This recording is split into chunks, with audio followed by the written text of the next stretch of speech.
Now we are going to do one example today of just a little bit of our getting this into our matrix form. I'll put another one up here for you tomorrow to just kind of try as a warm-up practice problem. But you see here with the example that we're looking at is that this is not always super nice because sometimes we have a differential equation that is, in this case, a single differential equation. We don't have what looks to be a system. It's just a second order differential equation.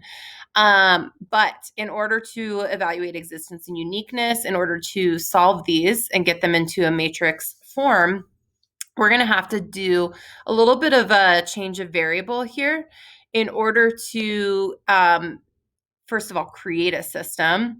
And then second of all, like our goal is going to be here to get this down to just a y prime instead of a y double prime. So we're going to use a little change of variables. I'm going to call y1 of t just y. Okay. So we do have obviously just y of t right here. Essentially, and I'm trying to think of the best way to describe kind of the method here. But I think you can, for the most part, start here with y1 being the smallest order function of y that you see. So y1 in this case would be y because that is the smallest order that I have. Okay, and then we can make y2 the next one up, which would be y prime. Well, where does that leave y double prime? Okay, so we'll talk about that here in a second. So let's go ahead. We've got y1 and we've got y2. That covers our function y and our function y prime.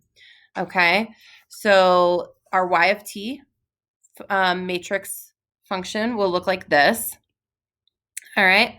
So where this leaves y double prime is that because y1 is equal to y of t, if I take y1 prime, then really y1 prime is equal to just y prime, which is y2. That's what we defined right here. So if I take the first derivative of what I defined to be y1, then I'm just getting what I got for y2. So guess what? We're going to do that for y2. We're going to take the first derivative. We get y double prime, which will then cover the y double prime we see here. Now, in order to do this and define y2 prime, we have to solve for y double prime. So you can see basically what I did here was I took every other term and I moved it to the other side of my differential equation with sine of 2t. Okay, so I've got y double prime is equal to e to the t y prime minus 3y plus sine of 2t, where we already defined y prime as y2, y as y1. So when I go to rewrite this, y2 prime, which again, keep in mind is my y double prime, is equal to e to the t times y sub 2 minus 3y sub 1 plus sine 2t. So in this case, I have a first order, a system of first order differential equations where y1 prime is equal to just y2, and where y2 prime is equal to that whole mess of stuff that I had for my differential equation just moved over and written in terms of y1 and y2. Okay, so I'm going to kind of get us started here with this, and then I'm going to have you write the matrix equation. So basically, if I kind of pull out my y1 prime, y2 prime, this fulfills the left-hand side of that matrix form that we said we needed. Okay, putting the rest of this into a bit of a matrix form here, I would have y1 prime is just equal to y2. That's really it for that one.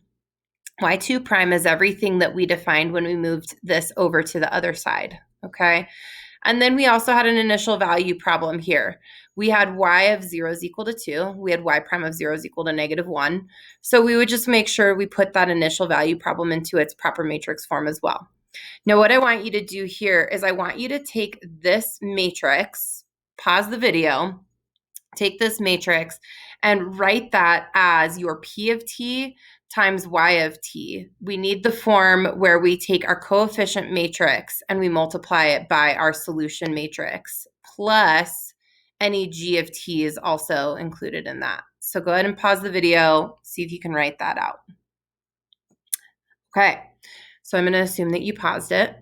When we do this in our full matrix form, what we would have here for P of t is we would have any coefficients that are being multiplied by y1 that go in column 1. We would have any coefficients being multiplied by y2 that go in column 2. So when I look at my first row here, I don't have anything being multiplied by y1 except 0. Okay, I didn't have a y1 term. Okay, and then I have 1 being multiplied by y sub 2. And then we can see here that we'd have to rearrange a little bit, or we could just do it when we write it in this form, that the coefficient being multiplied by y sub 1 is that -3. The coefficient being multiplied by y sub 2 is e to the t. So this is my P of t matrix right here. All right. Now here we go. My G of t matrix then, any constants that I had being added on to the end. Well, I didn't have any constants in my first row here, so that would just be a 0. In my second row, I had a constant sine of 2t. So this would get this into my full matrix form. And really for that one, that's all I wanted to show you on this. Now, if we're evaluating continuity and existence and uniqueness and all of that stuff, this one's a pretty easy one to do it with, because again, these are the two matrices that I would want to evaluate for continuity. We see here, because we actually do have constant coefficients, that we don't have any concerns with 3 of these elements. And in fact, the 4th element, being e to the t, is continuous everywhere. So the domain for all elements here would be negative infinity to positive infinity. On G of t, same thing. Sine of 2t, sine is continuous everywhere, so we have no continuity issues, which means that because my function is continuous everywhere, then my initial value being 0 here, existing on that negative infinity to positive infinity, would have a unique solution. Okay, so this one's not super interesting to evaluate the limits to, or the existence and uniqueness of. Okay, now this is the one that I was planning on just kind of going through tomorrow as the warm-up. So you can write this down now. I'm going to stop this video here in a bit, just because I don't want you to have to watch super long videos with all this stuff. So go ahead if you want to write this down. We are going to get this into matrix form tomorrow, talk about this a little bit more tomorrow. And yeah, I hope that this was easy.